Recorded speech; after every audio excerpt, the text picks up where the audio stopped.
के इंडिया के defence minister Rajnath Singh ने एक पैगाम दिया है, एक मैसेज है जिसको कहा जा रहा है कि ये पाकिस्तान के लिए एक बहुत ही स्ट्रॉन्ग मैसेज है। और उस मैसेज में, उस स्टेटमेंट में जो उन्होंने बात की है, वो बात की है पाकिस्तान के कुछ इलाकों के बारे में, जिसमें Gilgit Baltistan to be integrated इस तरह की बात हुई है। फिर Rajnath Singh reveals centre's mission Pakistan. फिर ये कहा गया कि Kashmir Gilgit Baltistan integration with India. इस तरह के अंदर खाते कितनी लड़ाइयाँ हो रही हैं और बहुत सारे लोग तो कह रहे हैं हमारा बाहर दुश्मनी कोई नहीं है, हम तो अंदर ही आपस में लड़ के मर रहे हैं। हसन खान सर पहले खुद आजाद होंगे या कश्मीर को आजाद करो? यही जवाब दे रही हूँ कि इंशाल्लाह हम आएंगे और कश्मीर को आजाद कराएंगे, क्योंकि मुल्क में तो हमने आज तक जब से आजादी हासिल की है कितनी देर इधर जमहूरी हुकूमत रही है। आपके साथ जो है, आपके साथ हमसाया मुल्क है इंडिया एक मार्शल भी नहीं, उनमें कितने मार्शल लगे? एक भी नहीं लगा। इमरजेंसी लगी थी कुछ टाइम के लिए मार्शल, लेकिन जब नारा लगाते हैं वो कैसे कश्मीर को आजाद करवाएं? अब बोगस है। अभी तक आज तक कुछ भी नहीं किया जा सका उनके लिए, सिर्फ नारों तक महदूद है। हम और प्रैक्टिकली कुछ किया है? प्रैक्टिकली कुछ नहीं किया, हम सिर्फ नारों तक महदूद है। अगर शायद आप मेरी भी बात कड़वी लगे लोगों को कि हम कश्मीर की आजादी की बात तो इतने सालों से कर रहे हैं, 1948 से है ना, हुआ क्या? किया क्या? हम मीडिया में नहीं है, लेकिन इंडियन मीडिया में देयर इज कवरेज के पाकिस्तान में। तो मुझे लगता है कि इट इज क्वाइट पॉसिबल कि इस गवर्नमेंट में बाद ऐसे भी लोग हो सकते हैं जो कहते होंगे कि जिस तरह से पाकिस्तान ने इंडिया की कश्मीर में गड़बड़ की है पिछले 30-40 साल में, हमको तो कुछ प्लान बनाने की भी जरूरत नहीं है। उन्होंने जो जो यहाँ किया हम वो चीजें वहां कर सकते हैं। तो अगर आजाद कश्मीर में पाकिस्तान के खिलाफ प्रोटेस्ट इस हद तक बढ़ जाते हैं कि इंटरनेशनल इंटरवेंशन की डिमांड होने लगी और पाकिस्तान की मिलिट्री उसी तरह से जुल्म करने लग जाए गिलगित में जिस तरह उन्होंने बांग्लादेश में किया था 1970s में, तो India will have a legitimate reason और सारी दुनिया इंडिया के साथ रहेगी अगर इंडिया एक ह्यूमैनिटेरियन इंटरवेंशन करता है। समझ रहे ना आप? हाँ right. तो इसका मतलब कि ये सारी चीजें होनी चाहिए कि प्रोटेस्ट बढ़े आजाद कश्मीर में, पाकिस्तान की फौज फिर जुल्म करे पब्लिक पर, फिर ये इसकी सारी खबर दुनिया को मिले और दुनिया से डिमांड हो कि कुछ करे यूएन, तो यूएन कुछ नहीं करेगा तो फिर India will take unilateral action. Crackers News में आपका स्वागत है दोस्तों। जैसा कि आपने मीडिया क्लिप्स में देखा कि पाकिस्तानी मीडिया में इस बात पर जोरदार चर्चा हो रही है कि कश्मीर के बारे में हमारे माननीय डिफेंस मिनिस्टर राजनाथ सिंह ने जो बयान दिया है उसको लेकर पाकिस्तान को मिर्ची लगनी तो तय ही है।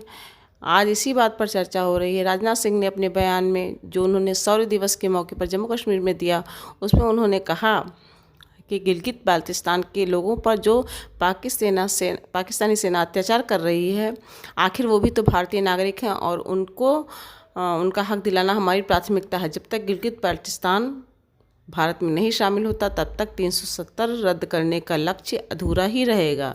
ये बात सुनते ही पाकिस्तानी लोगों की धड़कनें थम गई हैं। पाकिस्तानी मीडिया और पाकिस्तानी जनता में जोरदार हलचल मची हुई है इस बात को लेकर कि आखिर भारत करना क्या चाहता है, और जाहिर सी बात है उनकी सहारक के बारे में बात हो रही है। So let's enjoy this video. Thank you. प्रस्ताव को अमल में लाएंगे और उसके अनुरूप हम अपने बाकी बचे हिस्से जैसे गिलगित और बाल्टिस्तान तक पहुंचे। तो ये है हालात।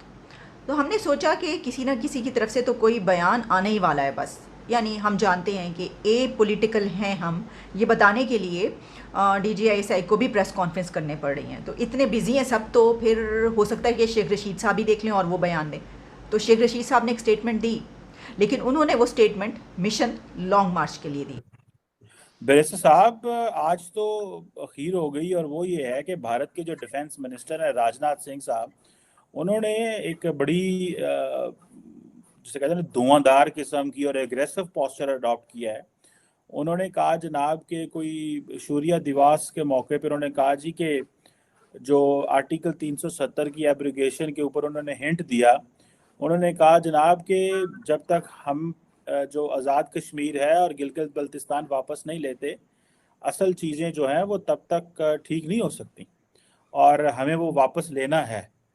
तो आप कैसे देखते हैं ये जो चीज़ है कि एक तरफ भारत सियाचिन पे अगले दिन, जैसे मैं और आप बात कर रहे थे, कारगिल गए हुए थे मोदी साहब, ये भी उन्होंने कहा है कि जी आज 27 अक्टूबर है, पाकिस्तान पूरी दुनिया 27 अक्टूबर की कर रहा था। उन्होंने ये इन्फेंट्री डे एक होता है डिफेंस का, शौर्य दिवस इसे बोलते हैं, उसके ऊपर उन्होंने ये बात की है। देखें जी, ये बड़ी इम्पोर्टेंट स्टेटमेंट है, ऑल्दो के there is nothing new about this statement, चूँकि भारत का जो है वो डे वन से यही स्टैंड है और उसको मुख्तलिफ शक्लों में मुख्तलिफ तरीक़ों से जो है वो मुख्तलिफ पॉलिटिशियंस अपने अपने दौर में पेश करते रहे हैं। हमारे जो दोस्त हैं वो भी ऐसा नज़र आता है कि हमारे बजाय किसी और की तरफ है, क्योंकि चाइना के एम्बेसडर टू बांग्लादेश जो हैं उनकी एक स्टेटमेंट भी इस वक्त बड़ी डिस्कस की जा रही है, और वो ये है कि वो हैं तो बांग्लादेश के एम्बेसडर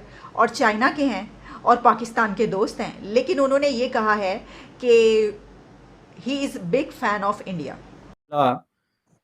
बीजेपी के हाथ में है और उनके इर्द गिर्द जो लोग उनके इर्द गिर्द जमा हैं जो इस पावर पॉलिटिक्स में, तो उन्होंने तो उनके लिए ये कोई ना हार्ड लाइन है और ना कोई नई बात है, वो रिपीटेडली ये बात करते हैं। और अगर आप इसको ज़्यादा गहराई से देखें तो जब कभी भी कोई मिनिस्टर जम्मू कश्मीर में जाता है या जम्मू कश्मीर के हवाले से कोई डिस्कशन होती है तो उसमें ये फ्रीक्वेंटली जो है वो यूज्ड स्टेटमेंट है कि जी हम गलगित बल्तिस्तान और आज़ाद कश्मीर, जिसको वो पीओके कहते हैं, पाकिस्तानी ऑक्युपाइड कश्मीर, और जिसको कुछ लोग पाकिस्तानी एडमिनिस्ट्रेटेड कश्मीर कहते हैं, ये हम उसको वापस लेंगे। तो अब मैं समझता हूँ कि ये ऐसे मौके पे जो ये स्टेटमेंट आई है ये बड़ी इम्पॉर्टेंट है कि ये चूँकि एक ऐसी सिचुएशन है कि पाकिस्तान के अंदर एक बहुत बड़ी हलचल मची हुई है और पाकिस्तान में इटसेल्फ जो है वो एक मल्टाई लेवल किस्म की लड़ाई लड़ी जा रही है इक़्तिदार की। इक़्तिदार, इसको मैं ये किसी तरह की कोई हेरोइक किस्म की कोई जंग नहीं हो रही, लेकिन बुनियादी तौर पे इक़्तिदार की लड़ाई है, लेकिन उसकी जो शक्लें उभर के सामने आ रही हैं वो ये दिखा रही हैं कि ये काफ़ी एक ख़तरनाक मोड़ जो है वो इख्तियार कर रही है। भारत के लीडर्स हैं वो अपने अवाम को रीअश्योर करते हैं कि वी आर फोकस्ड एंड हमने जो है वो अपनी चीज़ों पे नज़र रखी हुई है और हम किसी तरीके से भी इससे हटने के लिए तैयार नहीं। मेरे नज़दीक रेफरेंस दिया है कि जो 5 अगस्त 2019 का जो प्रोसेस था वो कंप्लीट ही ऐसे होता है,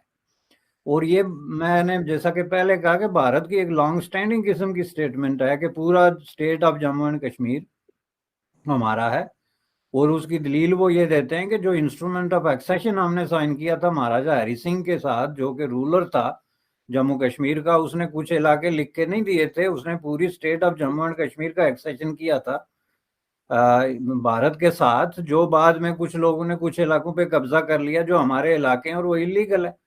अब ये तो एक आप इसका लीगल, ज्यूरिडिक, इंटरनेशनल, प्रैग्मेटिक किसी पहलू से भी देखेंगे तो उनका एक स्टैंड है जिसमें कंसिस्टेंसी है।